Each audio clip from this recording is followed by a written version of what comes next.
రేపటి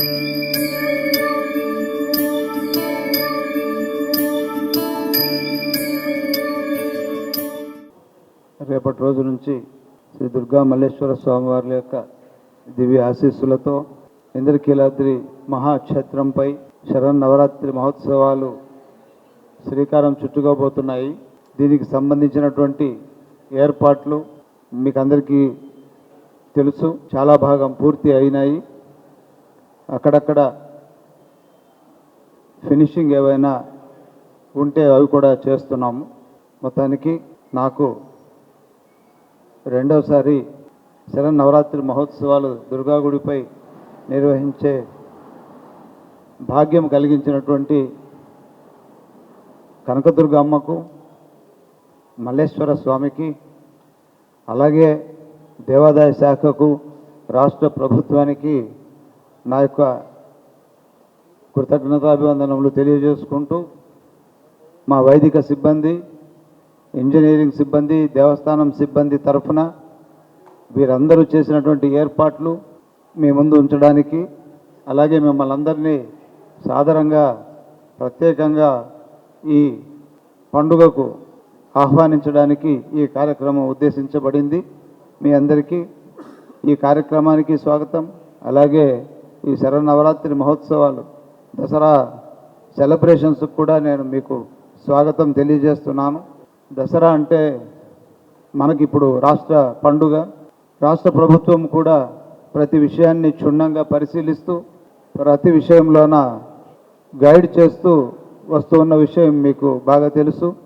మాన్య మంత్రివర్యులు శ్రీ రామనారాయణ రెడ్డి గారు, అలాగే దేవాదాయ శాఖ కమిషనర్ గారు సత్యనారాయణ గారు, మరి స్థానిక ఎంపీ గారు, అలాగే ఎమ్మెల్యే గారు, ఇంకా మన చుట్టుపక్కల ఉన్న ఇతర డివిజన్ల, ఇతర కాన్స్టిట్యున్సీల ఎమ్మెల్యే గారు అందరూ దాదాపు నిన్నటి రోజున ముగ్గురు మంత్రులు ఈ సమీక్ష కోసం వచ్చి కూర్చొని ఎలా జరుగుతున్నాయనేది పరిశీలించి హారతులను, కృష్ణవేణి హారతులను కూడా శ్రద్ధగా తిలకించి వెళ్ళడం ప్రభుత్వం యొక్క సపోర్ట్ను, ఈ కార్యక్రమం పట్ల ప్రభుత్వం తీసుకుంటున్నటువంటి చర్యలు, శ్రద్ధాశక్తులు అర్థమవుతున్నాయని భావిస్తూ, దసరా అంటేనే అమ్మవారి యొక్క అలంకారాలకు ప్రసిద్ధి.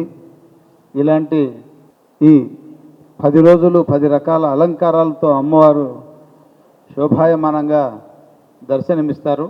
కనకదుర్గమ్మ అత్యంత సుందరంగా కొలువైన ఈ ఇంద్రకీల పర్వతంపై అమ్మ శోభను గుర్తించేలాగా ఇంకొంచెం మనవంతుగా ఇంకాస్త సుందరంగా తీర్చిదిద్దే ప్రయత్నం దేవస్థానం చేసింది. చుట్టుపక్కల పరిసరాలు, అలాగే టెంపుల్కి పెయింటింగ్స్ కావచ్చు, భక్తులకు ఒక క్యూ లైన్లో వచ్చినా కాస్త కష్టం తెలియకుండా, కాస్త కనకదుర్గమ్మ సన్నిధిలో ఉన్నామన్న భావన తెప్పించే ప్రయత్నం కోసం ఓ మంచి వాతావరణాన్ని ఏర్పాటు చేసే ప్రయత్నంలో ఇంతకాలం మూగపోయినటువంటి సౌండ్ అండ్ లైట్ షోను పునరుద్ధరించడం జరిగింది. ఈ భక్తుల కోసం కరోనా పీరియడ్లో వాడకపోవడం వల్ల కాస్త అది మూలన పడితే దాన్ని మరలా పునరుద్ధరించడం జరిగింది. ప్రతిరోజు సాయంత్రం దాన్ని రేపటి నుంచి ప్లే చేయడానికి నిర్ణయం తీసుకున్నాము.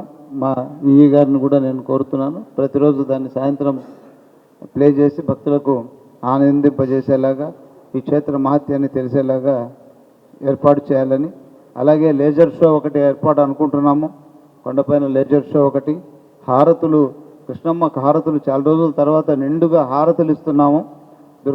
కనకదుర్గమ్మ పాదాల చెంత నిండు గర్భిణిలా ఉన్నటువంటి కృష్ణమ్మకు నీరాజనాలను అర్పిస్తూ భక్తులందరికీ కనువిందుగాను, అలాగే భక్తికి ఆలవాలమైనట్టు ఈ క్షేత్రం యొక్క ఆధ్యాత్మికత, ఈ వైదిక ధర్మం ఏదైతే ఉందో దాని ప్రకారంగా చేయడం జరుగుతోంది.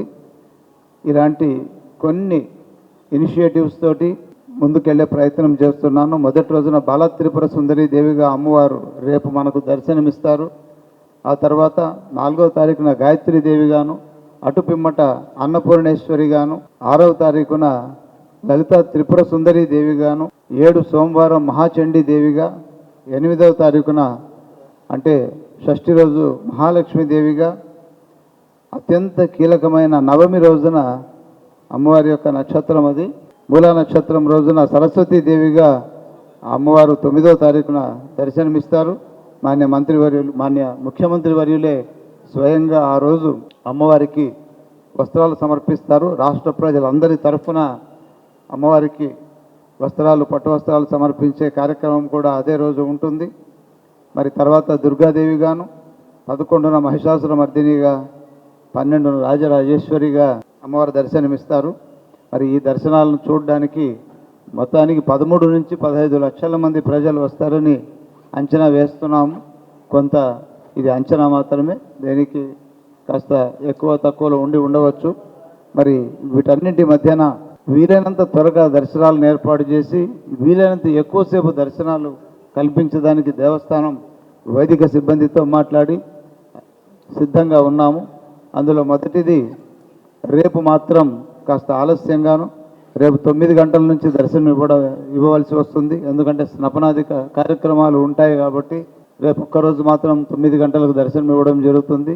తర్వాత ఎల్లుండి నుంచి ఉదయం 4 గంటల నుంచి రాత్రి 11 గంటల దాకా దర్శనాలని కల్పించడానికి క్యూ లైన్లో వేచి ఉన్నటువంటి భక్తుల కోసం ఈ సమయాన్ని కూడా మనం పొడిగించి దర్శనాలు కల్పించడం జరుగుతుంది. ఇంకా చివరి వరకు ఇదే కంటిన్యూ అవుతుంది.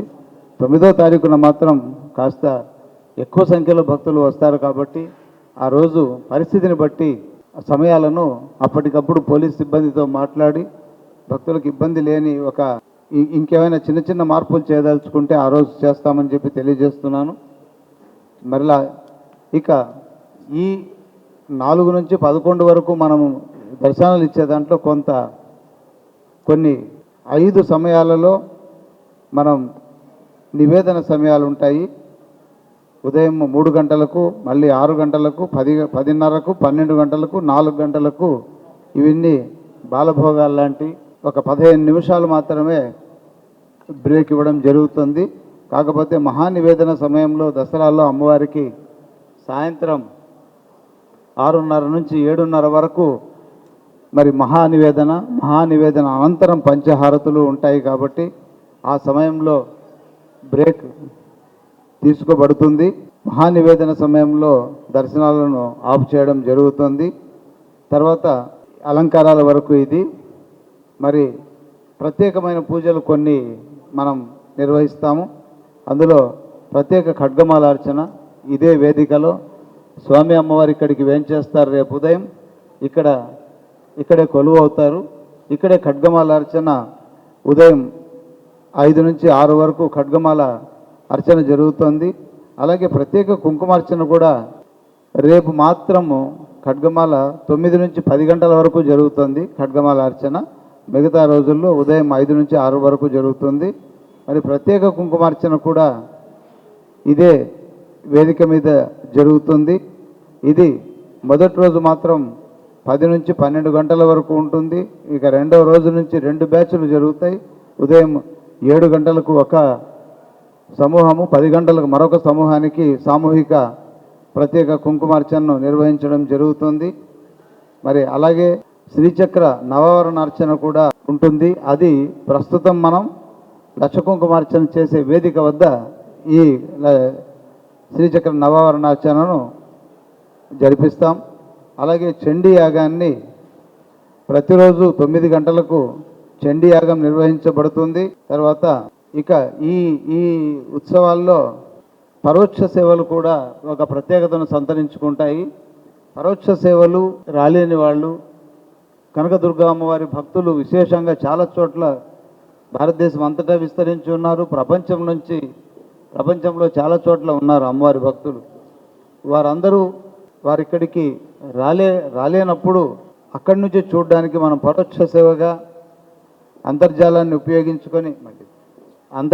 ఉపయోగించుకొని వాళ్లకు చూపడం జరుగుతుంది. కాబట్టి దీన్ని కొంచెం ప్రాముఖ్యతనిస్తూ ఈసారి మొత్తం పరోక్ష సేవల్లో అన్నింటిలో పాల్గొనడానికి ఒక అవకాశాన్ని కల్పిస్తూ ఉంటే ఇప్పుడు 40 మంది ఈ అవకాశాన్ని వినియోగించుకున్నారు.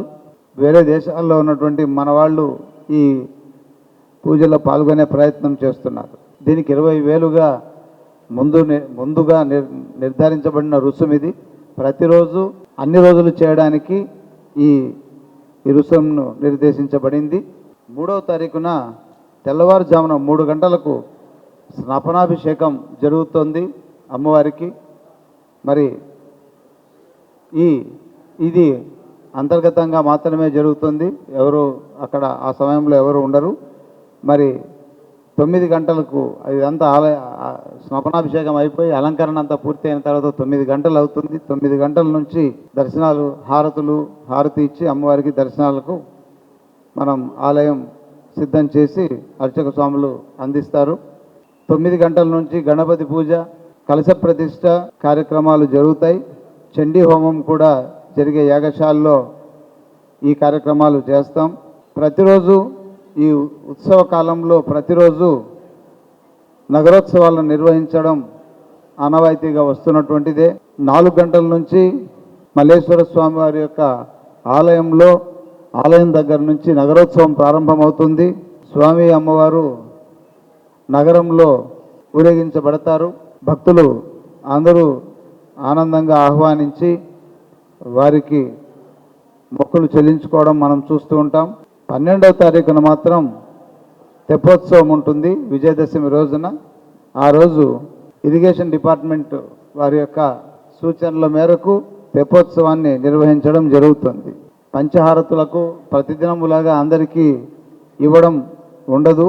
హారతుల సమయంలో కూడా భక్తుల దర్శనాలను కంటిన్యూగా చేయడం జరుగుతుంది. సాయంత్రం సమయంలో మహానివేదన అనంతరం ఇక ఎక్కడ ఆపి హారతులు ఇవ్వడం ఉండదు. సాధారణ క్యూ లైన్స్ అన్నీ నడుస్తూనే ఉంటాయి. 500 క్యూ లైన్ మాత్రం అప్పుడు కాస్త ఆగే అవకాశం ఉంది. ఈ దసరా విశేషాల్లో అర్చక సభ, వేద సభ 2 విశేషాన్ని సంతరించుకుంటాయి. ఎక్కడ లేని విధంగా దుర్గా మల్లేశ్వర స్వామి దేవస్థానంలో అర్చక సభ కూడా నిర్వహించడం, అర్చకులుగా ఉన్న వాళ్ళందరినీ ఒక చోట కలిపి వాళ్ళను మానవులకు మధ్యన వాళ్ళు అనుసంధానం చేస్తూ దైవిక కార్యక్రమంలో ఉన్నటువంటి అర్చకులు ఒక్కసారి వాళ్ళను పిలిచి వాళ్ళతో కొంత ఇంటరాక్షను, పెద్దలైనటువంటి అర్చకులు వాళ్ళకు కొన్ని విషయాలు తెలియజేస్తారు.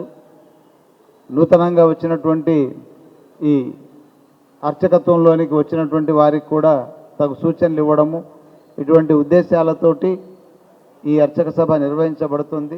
అలాగే అర్చకులందరినీ దేవస్థానం ఒక్కసారి వాళ్ళకు సన్మానించుకోవడం, సత్కరించడం వాళ్ళలో ఒక మన యొక్క మంచి సాంప్రదాయంగా భావిస్తున్నాము. అలాగే ప్రతి సంవత్సరం జరిగే వేద సభ కూడా ఇదే అంతస్తులో వేద సభ కూడా జరుగుతుంది. అర్చక సభకు కమిషనర్ హోదాలో సత్యనారాయణ IAS గారు అటెండ్ అవుతారు. మరి వేద సభకు కూడా ప్రిన్సిపల్ సెక్రటరీ హోదాలో ఆయనే అటెండ్ అవుతారు. ఆ సకాలంలో వచ్చిన ఎవరైనా ముఖ్య అతిథులు, మన మంత్రివర్యులు లాంటి వాళ్ళు ఇంకెవరైనా వచ్చినట్టయితే వాళ్ళను కూడా ఆహ్వానించడం జరుగుతుంది. 12వ తారీఖున శనివారం ఉదయం 10:30కు మహాపూర్ణాహుతితో ఉత్సవములు సమాప్తి అవుతుంది. దశమి రోజు 12వ తారీఖు సాయంత్రం 7 గంటలకు శమీ పూజ నిర్వహిస్తారు. శివకామ సుందరి సమేత నటరాజస్వామి ఆలయం వద్ద ఈ కార్యక్రమం నిర్వహించబడుతుంది. విజయదశమి అంటేనే అదొక విజయానికి చిహ్నం. ముఖ్యంగా పాత్రికేయులైన మీతో ఓ విషయం పంచుకోవాలనిపిస్తుంటుంది. విజయుడికి విజయదశమికి ఒక సంబంధం ఉంది. అలాగే విజయుడు అంటే అర్జునుడిని విజయుడు అని పిలుస్తుంటాము. విజయుడు అని చాలా సందర్భాల్లో అర్జునుడిని పిలవడం మనం వింటూ ఉంటాము. భగవద్గీతలో చాలాసార్లు విజయాన్ని సంభవిస్తారు కృష్ణ పరమాత్ముడు అర్జునుడిని. విజయుడు ఇక్కడ తపస్సు చేయడం, ఆ తపస్సులో పరమేశ్వరుడు గురించి తపస్సు చేసిన ప్రదేశం ఇది.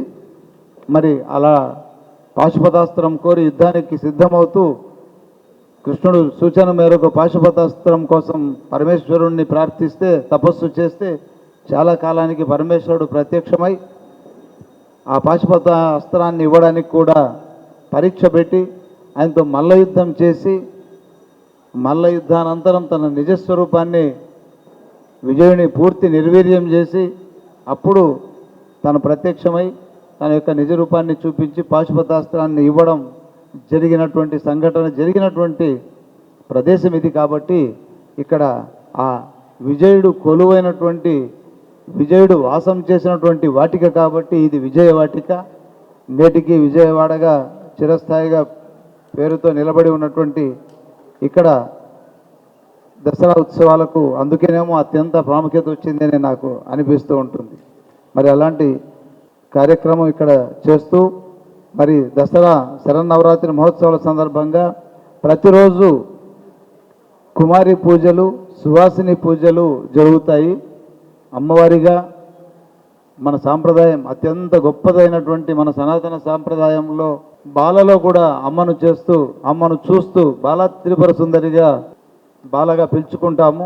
అందుకని చిన్న పిల్లల్లో కూడా అమ్మవారి స్వరూపాన్ని దర్శించే బాల పూజగా కుమారి పూజగా ఇక్కడ పెంచుకుంటాం. అదేవిధంగా సుహాసిని పూజలు కూడా ఇక్కడ నిర్వహిస్తాం. ముత్తైదువులకు విశేషంగా వాళ్లను పవిత్రంగా అమ్మవారి ప్రతిరూపంగా చూస్తుంటాం.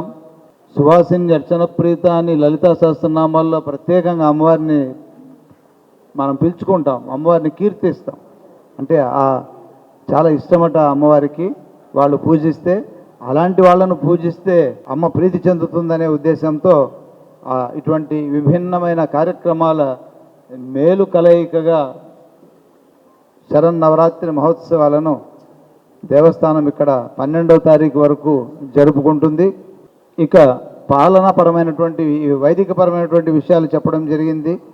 మరి భక్తులకు పాలనాపరమైనటువంటి విషయానికి వచ్చినట్టయితే మనం అంతరాలయ దర్శనాన్ని ఇవ్వడం కష్టమవుతుంది. భక్తుల యొక్క ఫ్రీ దర్శనంలో ఉన్నటువంటి 2 క్యూ లైన్లు 100లో ఉన్నవాళ్ళు 300లో ఉన్నటువంటి వాళ్ళు ఆగిపోకూడదనే ఉద్దేశంతో అంతరాలయ దర్శనాలను రేపటి నుంచి ఉండవు. అర్థం చేసుకోవాలని అమ్మవారి దర్శనం ముఖ్యమైనటువంటిది. అందరూ అంతరాలయంలోనికి వచ్చినట్టయితే సామాన్య రోజుల్లో మనం దర్శనం ఏర్పాటు చేయవచ్చు. కానీ విశేషంగా లక్షలాది మంది రోజుకు 1,00,000 మంది పై చిలుకు దర్శనం ఉన్నప్పుడు ఇది కష్టమని భావించి ప్రభుత్వం యొక్క నిర్దేశం మేరకు అంతరాలయ దర్శనాన్ని లేకుండా లఘు దర్శనాన్ని, దూరదర్శనాన్ని ఇస్తాం. ఈ సందర్భంగా ఒక విషయాన్ని నేను కూడా తెలియచేయాలి. ఏ దర్శనమైనా ఈ ఆలయంలో అమ్మవారు కనిపించినంత, దర్శనమిచ్చినంత గొప్పగా ఇంకా బహుశా ఎక్కడ ఉండదేమో. ధ్వజస్తంభం నుంచి దగ్గర నుంచి చూసినా, లేదా బంగారు వాకిలి దగ్గర నుంచి చూసినా, దగ్గరికి పోయి చూసినా, అమ్మవారు సమీపాన్ని నిలబడి చూస్తే ఆ దూరంగా ఉన్న భక్తులను చూస్తున్నట్టు కనిపిస్తుంది. దూరంగా నిలబడి చూస్తే నన్నే చూస్తుందేమో అమ్మవారు అనే అంత గొప్పగా ఉంటుంది. కాబట్టి ఇక్కడ ఈ ఆలయంలో మాత్రం ఎక్కడి నుంచి చూసినా ఒకే ఫలితం ఉంటుందని నా యొక్క వ్యక్తిగతమైనటువంటి అభిప్రాయం. సంఖ్యాపరంగా ఒక నిర్ణయానికి వచ్చాం. మిగతా రోజుల్లో అంటే రష్ను బట్టి 500, 300, 100 రూపాయల టికెట్లు అందుబాటులోకి తీసుకురావడం జరుగుతుంది.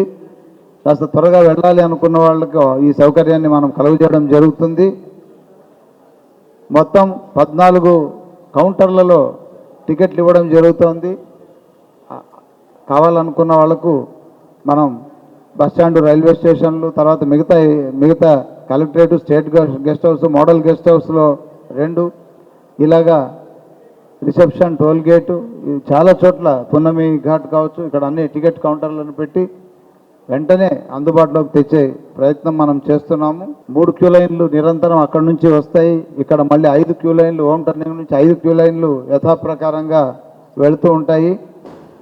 మరి కుమ్మరిపాలెం నుంచి వచ్చే వాళ్ళకు కూడా ఒక తాత్కాలిక క్యూ లైన్ తీసుకొని వచ్చి వాటిని మళ్ళీ ఈ క్యూ లైన్లోకి అనుసంధానించడం జరుగుతుంది. ఈసారి పోయిన సంవత్సరంలాగా నీళ్లు కాస్త వాటర్ బాటిల్స్లో ఇమ్మని మాన్య మంత్రివర్యులు సూచించి ఉన్నారు. కాబట్టి కాస్త మంచి నీళ్ళు ఇవ్వాల భక్తులకు అనే ఉద్దేశంతో చిన్న వాటర్ బాటిల్స్ను ప్రొక్యూర్ చేసి వాటిని సప్లై చేయాలని నిర్ణయించాము. కొంతమంది దాతలు వచ్చి చిన్న పాకెట్స్ కూడా ఇస్తున్నారు. వాళ్ళని కూడా మనం నియంత్రించట్లేదు. ఎండ తీవ్రంగా ఉండే అవకాశం ఉంది. దాదాపు 30 డిగ్రీలు, 32 డిగ్రీలు, 33 డిగ్రీల దాకా ఉంటుంది. కాబట్టి ఎండ తీవ్రత, మంచినీళ్ళు, మజ్జిగ సౌకర్యాలను కూడా దాతలు కూడా ముందుకొచ్చి ఇస్తున్నారు. దేవస్థానం అందుకు అంగీకరిస్తోంది. తాత్కాలిక విద్యుత్ అలంకరణ మీరు చూసే ఉంటారు, కాస్త విభిన్నంగాను. ఫసాడ్ లైటింగ్ అంటాము, కాస్త మరీ పూర్తి ఫసాడ్ లైటింగ్ కాకపోయినా ఆ తరహాలో తెచ్చాము. తొలి ప్రయత్నం చేశాము. ఇంతటి అతిపెద్ద బిల్డింగ్ మనకుంది, ఇది చీకట్లో ఉండిపోకూడదనే ఉద్దేశంతోనూ, అలాగే శివాలయం కొత్తగా తయారైంది. అద్భుతమైనటువంటి శివాలయం, మంచి శిల్పాకృతులు కనిపిస్తూ అద్భుతమైన విమాన గోపురంతో ఉన్నటువంటి మన శివాలయాన్ని కూడా మంచి విద్యుత్ దీపాలతో, బంగారు కాంతులతో ఇప్పుడు బయటికి కనిపిస్తోంది. ఇదే కాకుండా అన్ని క్యూ లైన్స్లో కూడా విద్యుత్ దీపాలంకరణ, అలాగే ద్వారాల వద్ద వీలైనంత ఓ మంచి విద్యుత్ దీపాలంకరణతో పండగ శోభను తీసుకురావడానికి దేవస్థానం ప్రయత్నిస్తోంది. మరి ప్రసాదం కూడా అతి ముఖ్యమైనటువంటిది. మనం మొత్తం ఓ 18 ప్రసాదం కౌంటర్లు ఏర్పాటు చేశాము. కనకదుర్గానగర్లో ఉన్నటువంటి 11 కౌంటర్లు కాక పైన కొండపైన మరొకటి ఉంటుంది. పున్నమి ghat, bus stand, railway station, state guest house, ఇలాగా కలెక్టర్ ఆఫీసు, ఇలా ప్రసాద కౌంటర్లను అక్కడ పెట్టడం జరిగింది. పోయినసారి 25 లక్షల ప్రసాదం మనకు ఇక్కడ తీసుకున్నారు.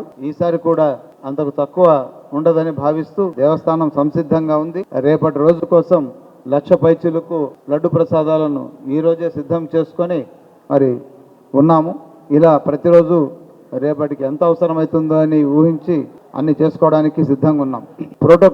ప్రోటోకాల్లో రావాల్సిన వాళ్లకు 8 నుంచి 10 వరకు, అలాగే సాయంత్రం 2 నుంచి 4 వరకు ప్రోటోకాల్ టైమింగ్స్ను ప్రభుత్వం నిర్దేశించింది. ఈ ప్రోటోకాల్ ద్వారా వచ్చేవాళ్ళు ఈ టైమింగ్లో రావాలని నేను విజ్ఞప్తి చేస్తున్నాను. ఎందుకంటే సాధారణ భక్తులకు ఇబ్బంది కలగకుండా, ఆ వచ్చిన వాళ్ళు కూడా ఎక్కువసేపు క్యూ లైన్లో మేము ఎక్కువసేపు వెళ్ళలేము, ఎక్కువసేపు ఉండలేము అనేటువంటి పరిస్థితి ఉండకుండా ఒక నిర్దేశిత సమయాన్ని మనం పాటించినట్టయితే దర్శనాలు ఈజీగా ఉంటాయి, ఎవరికి ఇబ్బంది ఉండదనే ఉద్దేశంతో మనం ఈసారి ప్రోటోకాల్ టైమింగ్స్ను ఇన్సిస్ట్ చేయడం జరుగుతుంది.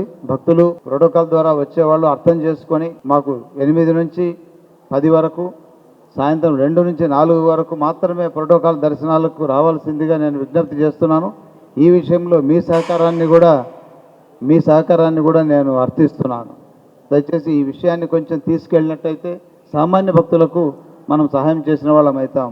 అదేవిధంగా వృద్ధులు, వికలాంగులకు 4 నుంచి 5 వరకు సాయంత్రం దర్శనాలు ఏర్పాటు చేయాలని, వృద్ధులు, వికలాంగులు ఆ సమయంలో వచ్చినట్టయితే మనం వాళ్ళకి కావలసిన వాళ్ళ దగ్గరుండి తీసుకెళ్ళి, నడవలేని వాళ్ళైతే వీల్ చైర్స్ ఇవ్వడం, లేదా వాళ్ళను నడవగలిగే వాళ్ళైతే నిదానంగా క్యూ లైన్లో వాళ్ళ కోసం ప్రత్యేకంగా మనం కాస్త సమయాన్ని కేటాయించినట్టయితే వాళ్ళు ఇబ్బంది పడకుండా దర్శనం చేయించాలని ఈ విషయాన్ని కూడా తెలియజేయాల్సిందిగా. వృద్ధులంటే 70 పైన వాళ్ళే, నడవలేని వాళ్ళు మనం చూస్తే మనకు అర్థమవుతుంది వీళ్ళకి సహాయం అవసరమని. అటువంటి వాళ్ళకు మాత్రమే ఇది వర్తిస్తుందని తెలియజేస్తూ, ఇతర ఘాట్ల నుంచి బస్సు సౌకర్యాలను మనము ఏర్పాట్లు చేశాము. బస్సు సౌకర్యం 28 ఇన్నోవాలను ఈసారి హైర్ చేస్తున్నాము. ఎవరు ఇబ్బంది పడకూడదు. ఘాట్ రోడ్లో మా వెహికల్స్ పంపలేదనే మాట లేకుండా ఏదో ఒక వాహన సౌకర్యం అయితే ఉంది. పున్నమి ఘాట్లో దిగితే అక్కడి నుంచి మనం వాహనంలో తీసుకొస్తున్నాం, బస్సులలో తీసుకొస్తున్నాం, లేదా ఇన్నోవాలో తీసుకొస్తున్నాము. ఈసారి ఒక కొత్త అడిషన్ చేశాము. మనం వృద్ధులు మెట్లు దిగలేని వాళ్ళకు కూడా, మెట్లు ఎక్కలేని వాళ్ళకు కూడా ఒక చైర్ లిఫ్ట్ను ఒకటి ఏర్పాటు చేశాము. చైర్ లిఫ్ట్ ఒకటి ఆ పైన కూర్చున్నట్టయితే కిందికి తీసుకొని వస్తుంది. మళ్ళీ పైకి వెళ్ళేటప్పుడు కింద కూర్చుంటే ఆ చైరే పైకి తీసుకుని వెళ్తుంది. మోకాళ్ళ నొప్పులతోనూ లేదా నడవలేని స్థితిలో అమ్మవారిని చూడకుండా ఉండలేరు. అలాగని నడవడానికి శక్తి చాలదు. ఇటువంటి వాళ్ళని చాలామందిని గమనించిన మీదట ప్రభుత్వం యొక్క అనుమతితో ఒక చిన్న చైర్ లిఫ్ట్ తెచ్చాము. ఇది బాగుంది అని ఒకసారి మీరు చూసి చెప్పినట్టయితే దీన్ని ఇంకా విస్తృతంగా దీన్ని ఎలా చేయాలి, శివాలయం మార్గంలో ఎలా పెట్టాలి అన్న దాన్ని కూడా ఆలోచించేదానికి మా ఇంజనీరింగ్ సిబ్బంది సిద్ధంగా ఉన్నారు. ప్రజోపయోగ కార్యక్రమాలు అంటే చేతకాని వాళ్లకు సహాయం చేయడానికి ఇంకా మీ నుంచి సలహాలు కూడా కోరుతూ అటువంటి కార్యక్రమాలు చేయాలని భావిస్తున్నాం. బస్సుల ద్వారాను తీసుకురావడం జరుగుతుంది. యథాప్రకారంగా ఇంతకు ముందు ఉన్న బస్సుల సంఖ్య అట్లే ఉంటుంది. ఇన్నోవాలు కూడా ఎక్కువగా మనం తీసుకొస్తున్నాం. స్నానం కోరుకునే వాళ్ళు స్నానం చేసి ఒక 700 షవర్స్ ఏర్పాటు చేశాము. ముఖ్యంగా సీతమ్మవారి పదాల వద్ద కేసు ఖండనశాల, అక్కడే ఎక్కువ మంది గుమిగూడే అవకాశం ఉంటుంది కాబట్టి అక్కడ కేసు ఖండనశాల కౌంటర్లు, అలాగే స్నాన ఘట్టాలు ఏర్పాటు చేశాము. వస్త్రాలు మార్చుకోవడానికి కూడా ఒక చాటును కూడా ఏర్పాటు చేయడం జరిగింది. క్యూ లైన్లో పైకి వచ్చి అమ్మవారి దర్శనం చేసుకోవాలని కోరుతున్నాం. దుర్గాఘాట్లో స్నానాలకు అనుమతించడం లేదు. స్నానాలకు అనుమతించినట్టయితే ట్రాఫిక్ చాలా ఇబ్బంది కలుగుతుందని పోలీసు వాళ్ళ యొక్క సూచన మేరకు ప్రస్తుతానికి దుర్గాఘాట్లో ఇప్పుడు స్నానాలు ఉండవు. మరుగుదొడ్లను పిఎంసి వాళ్ళ సాయంతో ఒక 150 తాత్కాలిక మరుగుదొడ్లను ఏర్పాటు చేయడం జరిగింది. ఆ మరుగుదొడ్లు విఎంసి ద్వారా దాన్ని మెయింటైన్ చేయడం జరుగుతుంది. పారిశుద్ధ్య సిబ్బందిని కూడా కాస్త ఎక్కువ సంఖ్యలో తీసుకునే ప్రయత్నం చేస్తున్నాము. అవసరాన్ని కొద్దీ దేవస్థానం కొంత పారిశుద్ధ్యాన్ని నిర్వహిస్తే విఎంసి మిగతా ఏరియాలను వాళ్ళు చేసేలాగా, మనం టోల్గేట్ నుంచి దేవస్థానం వరకు మనం చేస్తే కనకదుర్గా నగర్, దేవస్థానం నుంచి కనకదుర్గా నగర్ వరకు దేవస్థానం చేస్తుంది. మిగతా అంతా విఎంసి ఈ పారిశుద్ధ్య కార్యక్రమాన్ని నిర్వహిస్తుంది. మున్సిపల్ కమిషనర్ గారు కూడా దీనికి స్పందించి ఇప్పుడే విధి నిర్వహణలో అందరినీ ఆయన పెట్టడం జరిగింది. అలాగే సెక్యూరిటీని కూడా సిబ్బందిని అవసరం మేరకు అదనంగా తీసుకోవడానికి మేము సిద్ధంగా ఉన్నాం. మన ద్వారా జరిగితే ఇబ్బంది ఉండకుండా ఉండాలని సీసీ కెమెరాలను ప్రస్తుతం ఉన్న 200 సీసీ కెమెరాలతో పాటు ఇంకో 50 సీసీ కెమెరాలను అదనంగా తీసుకొని అన్ని ప్రాంతాలను అనుసంధానం చేసి దూరంగా కంట్రోల్ రూమ్లో ఎక్కడైనా సరే చూడడానికి, ఎక్కడైనా ఏమైనా ఇబ్బందులు వచ్చినా తెలుసుకోవడానికి వీలుగా కంట్రోల్ రూమ్లో కూడా సీసీ కెమెరాలను ఏర్పాటు చేయడం జరిగింది. ఆ స్క్రీన్స్ని ఏర్పాటు చేశాము. వాటిని అక్కడ వీక్షించి కావలసినటువంటి సమాచారము అందించడానికి, భక్తులకు ఇంకొంచెం మెరుగైన సేవ చేయడానికి ఈ సదుపాయాన్ని వినియోగిస్తున్నాము. గాంధీజీ మున్సిపల్ హై స్కూల్ వద్ద వాళ్ళు అక్కడికి వచ్చినట్టయితే అక్కడి నుంచి బస్సులో ఇక్కడికి తీసుకురావడం జరుగుతుంది. వాళ్ళను ప్రత్యేకంగా 6th ఫ్లోర్లో జరిగే కార్యక్రమాల్లో, కుంకుమార్చన మొదలైన కార్యక్రమాల్లో వాళ్ళను ఇక్కడికి తీసుకొని వచ్చి తర్వాత దర్శనం చేపించడం జరుగుతుంది ప్రత్యేకంగా. దీనికి ప్రత్యేకమైన కౌంటర్లు, గణపతి గుడి వద్ద కూడా ఒక సమాచార కేంద్రం లాంటి దాన్ని మేము ఏర్పాటు చేసి వీళ్ళ కోసమే చేస్తున్నాము. గతంలో వీళ్ళు కొంచెం ఇబ్బంది పడ్డారని అప్పుడు మీడియా ద్వారా మనకు సమాచారం వచ్చింది కాబట్టి ఈసారి వాళ్లకు ఇబ్బంది తొలగించాలని ప్రయత్నిస్తున్నాము. దాదాపు 25 లక్షల లడ్డు పోయిన సంవత్సరం చేశాము. మరి ఈసారి ఇంకా 1-2 లక్షలు అదనంగా వస్తుందేమో అని భావించి మరి చేయడానికి కూడా మేము సిద్ధంగా ఉన్నాము. కానీ ఇది డే బేసిస్లో రేపటికి ఎంత అవుతుంది, ఎల్లుండికి ఎంత అవుతుంది అనేటువంటి ఒక లెక్క మీద దీన్ని తయారు చేసుకోవడం జరుగుతుంది. కొబ్బరికాయల కొట్టు కింద ఏర్పాటు చేయడం జరుగుతుంది. యథాప్రకారంగా పైన ఏమాత్రం ఆగినా క్యూ లైన్లు ఆగిపోతాయి, చాలా కంజెషన్ వస్తుంది. లాస్ట్ టైం నేను కూడా చూశాను, ఏమాత్రం ఒక వ్యక్తి ఆగినా క్యూ లైన్లో వెనకాల కొన్ని వందల మంది ఆగిపోయేటువంటి పరిస్థితి కనిపిస్తోంది. ఒక వ్యక్తి నిదానంగా అడుగులేసినా కూడా వెనకాల క్యూ లైన్ అప్పుడే ఎక్కడికో ఆగిపోతుంది. ఎటువంటి పరిస్థితి కాబట్టి కొబ్బరికాయలు ఇక్కడ ఉండడం కరెక్ట్ కాదని కింద ఏర్పాటు చేయడం జరిగింది. పోలీసు వారి యొక్క సలహా మేరకు సూచన బోర్డులు కూడా వీలైనన్ని ఎక్కువ ఈసారి పోలీసు వాళ్ళు కోరినవి, మనకు తోచినవి అన్నీ ఏర్పాటు చేశాము. ఇంకా ఎక్కడైనా అవసరమైతే ఆయా సందర్భాల్లో నాకు తెలియజేయాల్సిందిగా నేను కోరుతున్నాను. వివిధ కళా రూపాలను ప్రదర్శించడానికి సమాయత్తమవుతుంది. ముఖ్యంగా లోకల్ ఆర్ట్స్ ఏవైతే ఉన్నాయో వాటికి, జానపద రూపాలను ఇటువంటి వాటికి ప్రాధాన్యత ఇస్తూ మీడియా వారికి యథాప్రకారంగా కొండపైన పోడియం ఒకటి ఏర్పాటు చేస్తూ వారికి అక్కడి నుంచి వచ్చిన పెద్దలు కావచ్చు, లేదా ఇంకేదైనా సమాచారాన్ని కావచ్చు, లేదా సమయానికి ఇచ్చే ఒక సమాచార బులెటిన్స్ కావచ్చు, అక్కడి నుంచి అందించే ఏర్పాటు చేస్తున్నాము. దర్శనానికి ఎలా అయితే క్యూ లైన్స్ ఉన్నాయో నిష్క్రమణకు కూడా ఎగ్జిట్స్ కూడా ఒక 2 ఎగ్జిట్స్ ఏర్పాటు చేయడం జరిగింది. మామూలుగా శివాలయం నుంచి మాత్రమే ఒక ఎగ్జిట్ ఉండేది, అక్కడ ప్రెజర్ ఎక్కువ జరుగుతుందని భావించి ర్యాంప్ మార్గంను కూడా బయటికి పంపడానికి, బయటకు వెళ్ళే మార్గంగా సిపి గారు మేము ఆ ఇన్స్పెక్షన్లో దీన్ని నిర్ణయించడం జరిగింది. కాబట్టి ఎగ్జిట్ వే కూడా మరి అప్పుడు ఒత్తిడి తగ్గి ప్రశాంతంగా నడుచుకొని వెళ్తారనే ఉద్దేశంతో చేశాము. లిఫ్ట్లు పూర్తి రద్దవుతాయి, ఎందుకంటే ఇంత క్యూ లైన్స్ జరుగుతుంటే లిఫ్ట్లో ఎవరో ఒకరు పైకి వచ్చి మాకు దర్శనం కావాలా అని అడిగినట్టయితే ఇక్కడికి వచ్చి ప్రతిష్టంభన సృష్టిస్తూ ఉంటారు. అందువల్ల లిఫ్ట్ మార్గాలు ఉండవు. ఏ ఎగ్జిట్లో కూడా ఏ ఎగ్జిట్ అంటే బయటికి పోయే దగ్గర నుంచి వెనక్కి రావడాన్ని మాత్రం అనుమతించరు.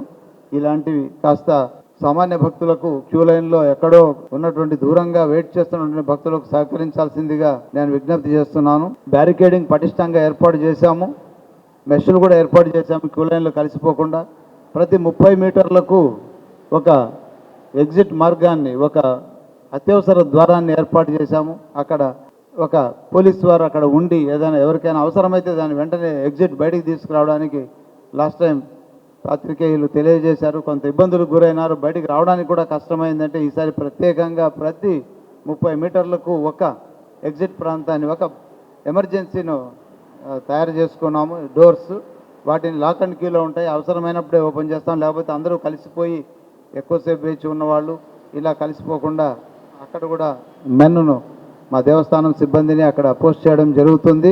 పాసులు అనేటువంటిది ఒక ముఖ్యమైనటువంటి విషయము. దేవస్థానానికి సంబంధించినటువంటి ఐడి కార్డ్స్ అన్ని కంప్యూటరైజ్ చేసి ఇవ్వడం జరిగింది సిబ్బందికి.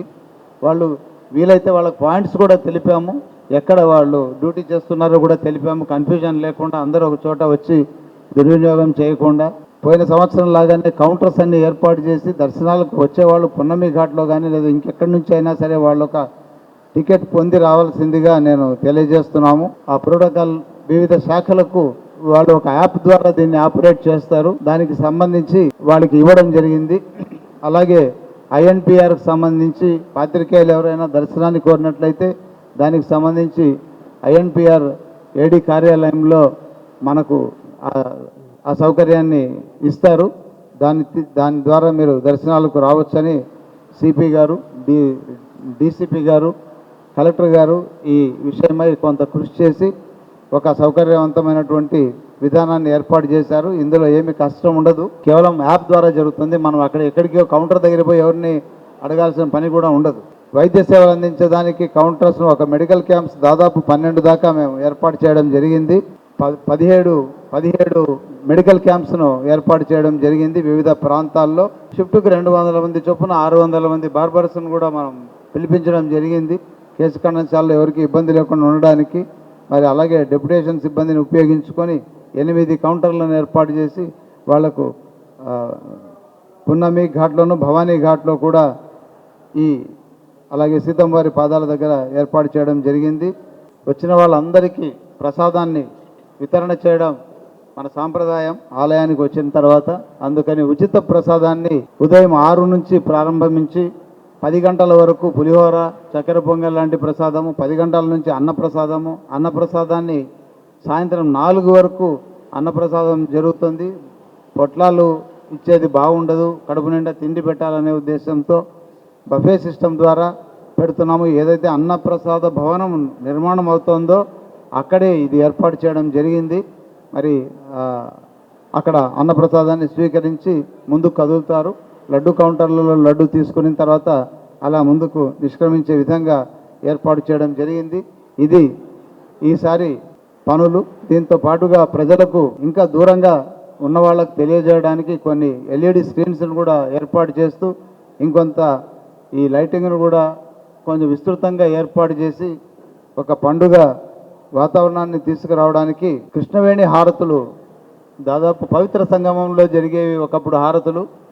సరే, ఆ పవిత్ర హారతులు ఇక్కడ జరిగితే బాగుంటుంది అని మేము ఇక్కడ కృష్ణమ్మ ఇక్కడ ఉంది బాగుంటుంది కదా అనే ఆలోచన ఉండింది. కానీ ప్రభుత్వం అక్కడ డిసైడ్ చేసినప్పుడు అక్కడే ఇవ్వాలని మేము సమాయత్తం అవుతున్నటువంటి సమయంలో మరి అది బహుశా కృష్ణమ్మ కనకదుర్గమ్మ కోరిక కావచ్చు, ఆ హారతులు ఇక్కడే కొలువు కావడం చాలా సుందరంగా నిన్నటి రోజున అందరూ పెద్దలందరూ తిలకించారు. 2 మంత్రులు, ఎమ్మెల్యే గారు, ఇతర అధికారులు అందరూ చూసి సంతోషించారు. చక్కగా శాశ్వతుల అమ్మవారికి నిండు మంచి హారతులు 9 రకాలైనటువంటి హారతులను చక్కని వాతావరణంలో ఇవ్వడం సంతోషాన్ని ఇస్తుంది. ఇది ప్రతిరోజు 6 గంటలకు ఉంటుంది.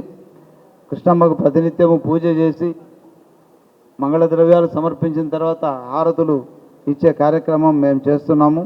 ఎవరికైనా సమాచారానికి వివిధ కౌంటర్లను కూడా ఏర్పాటు చేస్తూ ఈ ప్రోటోకాల్లో వచ్చే వాళ్ళకి పున్నమి ఘాట్లో కూడా ఒక సమాచార కేంద్రాన్ని, ఒక కౌంటర్ను లేదా ఎక్కువ సేపు వెయిట్ చేయకుండా అక్కడ ఒక క్యాబిన్ కూడా ఏర్పాటు చేశాము ఈసారి కాస్త విశ్రమించడానికి. అదేవిధంగా ఒక యాప్ కూడా తయారు చేసుకున్నాము, సమాచార నిమిత్తం ఒక యాప్ నంబర్ కూడా దీన్ని రేపు రిలీజ్ చేయబోతున్నాము. ఈ యాప్లో అనిల్ అని అమరావతి సాఫ్ట్వేర్ సొల్యూషన్స్, ఈ CEO of Amaravati software solutions తయారు చేసి మనకు ఉచితంగా దేవస్థానానికి ఇచ్చాడు, దీనికి ఏమి ఛార్జ్ చేయలేదు. సో ఈ యాప్ను అతిథులతో దీన్ని రిలీజ్ చేయిస్తాం. ఈ యాప్ను ఇందులో వివిధ రకాలైనటువంటి సమాచారం అంతా ఇందులో ఉంటుంది. ఈ యాప్లో మనం ఎక్కడికి వెళ్ళాలా, దీనికి ఏదో ఒక నంబర్, ఇక్కడ ఉన్నటువంటి నంబరుకు వాట్సాప్లో చిన్న మెసేజ్ పంపిస్తే టోటల్ సమాచారం అంతా ఇందులో వస్తుంది. ఇటువంటి యాప్ను మనం తయారు చేశాము. దీన్ని కనకదుర్గమ్మ యాప్ దసరా 2024 అనే పేరు పెట్టాము. ఇప్పుడు మళ్ళీ తర్వాత దీన్ని దసరా మహోత్సవం 2024. మనం ఈ నంబర్కు ఇక్కడ ఉంది, ఒక నంబర్ ఉంది 9441820717 అనే నంబరుకు మనం హాయ్ అని కానీ అమ్మ అని కానీ భవానీ అని కానీ ఇస్తే వెంటనే మీకు మెనూ ఓపెన్ అయిపోతుంది ఆ నంబరుకు. అది దాంట్లో మనకు అన్ని విషయాలు తెలుస్తుంటాయి. అందులో ఇలాంటి వివరాలన్నీ వస్తాయి. ఇందులో దేవస్థానం టైమింగ్స్ ఏమిటి, ట్రాన్స్పోర్ట్ ఏమిటి, ఎక్కడ మనకు అన్నదానం జరిగేది ఏమిటి, ఇది లొకేషన్తో కూడా షేర్ అవుతుంది. ఇది మనం లొకేషన్ కూడా చూపిస్తుంది అంతవరకు. అందుకని ఇది ఒక వినూత్నంగా దీన్ని ఇంట్రడ్యూస్ చేయడం జరిగింది. మరి ఇది రేపు అధికారికంగా పెద్దల ద్వారా దీన్ని రిలీజ్ చేయడం జరుగుతుందని సిఇఓ అనిల్కు మేము ధన్యవాదాలు తెలియజేస్తూ అమ్మవారు ఆయన్ను ఇంకా ఆశీర్వదించాలని, ఇలాంటి వినూత్నమైనటువంటి యూత్ ఇలాంటి ఒక ప్రజలకు సేవ చేయడానికి ఐటీని ఇంకొంచెం మనం వినియోగించాలా టెంపుల్లో అని. అదే ఈయన CEO Anil CMD, chairman manager, చిన్నవాడు ఇంకా, ఆయన అప్పుడే సిఎండి అయిపోయినాడు. 2000 మందికి ఉద్యోగాలు ఇచ్చాడు. సో ఇలా సక్సెస్ స్టోరీస్, అది కూడా ఒక ఇన్స్పిరేషనే మనకు. ఖడ్గమాల అర్చనకు 5116, అది యథాప్రకారంగా ఉన్నటువంటిదే. ఖడ్గమాలకు ప్రత్యేక లక్ష కుంకుమార్చన 3000 రూపాయలు, మూలా నక్షత్రం రోజున 5000 రూపాయలు. రీజనల్ జాయింట్ కమిషనర్ అలాగే ఎగ్జిక్యూటివ్ ఆఫీసర్ ద్వారకా తిరుమల మరి మూర్తి గారిని మనకు ఫెస్టివల్ ఆఫీసర్గా వేశారు. ఆయనకు కూడా దేవస్థానం తరఫున సాదరంగా ఆహ్వానిస్తున్నాను.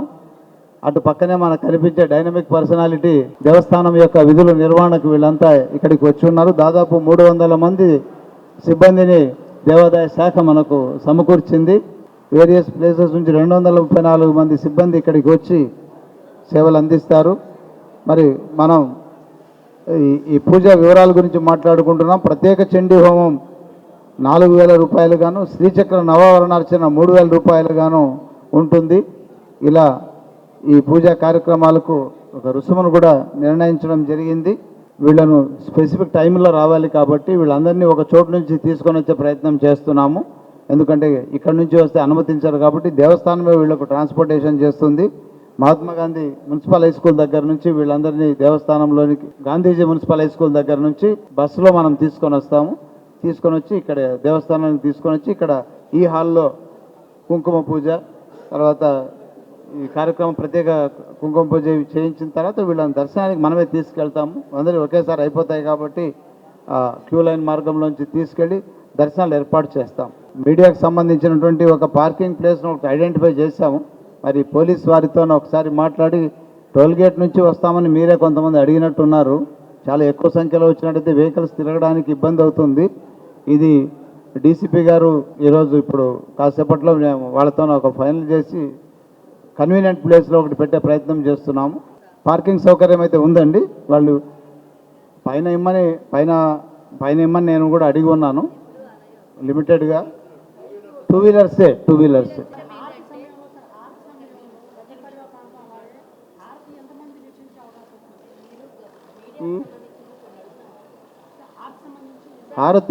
హారతిలో పబ్లిక్ను వదిలేస్తాం.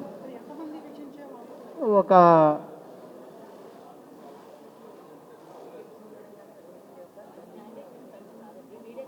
ఒక్కొక్క లైన్లో ఇప్పుడు బాగా కిక్కిరిసి ఉంటాయి లైన్లు. సో కొన్ని ఆ హారతి సమయంలో కొన్ని వేల మందికి దర్శనం అయిపోతుంది. ఒక్కొక్క లైన్లో కనీసం ఒక ఒక అరగంట కదా 2 వెహికల్స్ ప్రెస్ కోసం కేటాయించడం జరిగింది. అవి ఎక్స్క్లూజివ్గా ప్రెస్ను అవి తీసుకొని వస్తూ ఉంటాయి. అది ఇప్పటికే 2 అయితే ఉన్నాయి. అవి పున్నమి దగ్గర అనుకున్నాము, మీరు మోడల్ గెస్ట్ హౌస్ అంటున్నారు. ఒకసారి చూస్తానండి. మన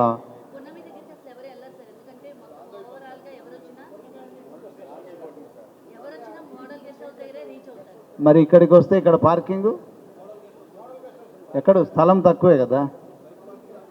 ఓకే, నేను ఒకసారి మా రామకృష్ణ ఏడీసీపీ ఉన్నారు, ఒకసారి ఆయన మాట్లాడుతున్నాను, ఆయనతో చెప్పి చేయిస్తాను. కొంచెం వైఫై మాత్రం వీక్గా ఉండేటట్టు చూడదు. లాస్ట్ టైం కూడా చాలా ఇబ్బంది వచ్చింది. ప్రత్యేకమైన మనకు కావాలి, వాళ్ళకి కావాలి.